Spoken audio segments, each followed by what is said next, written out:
This video is for anyone interested in beginning game development in 2026. Let's get started. 1. Pick a game engine.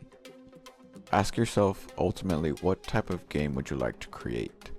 A highly polished game, a mobile game, a portable game to many platforms? Don't take too long on that decision.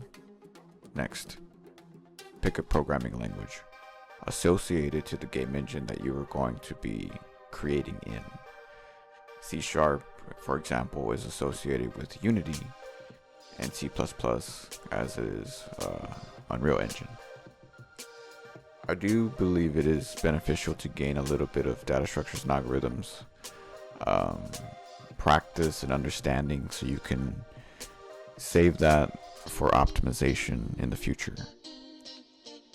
From there, having laying the foundation of the game, you want to style it. I think it's very important that you learn some degree of design so that you could bring your game to life in a much more unique and special way. Stay in one realm, keep it simple, stay in 2D, 3D, push out small projects. Many small projects will help you greater than one long one that you never finish.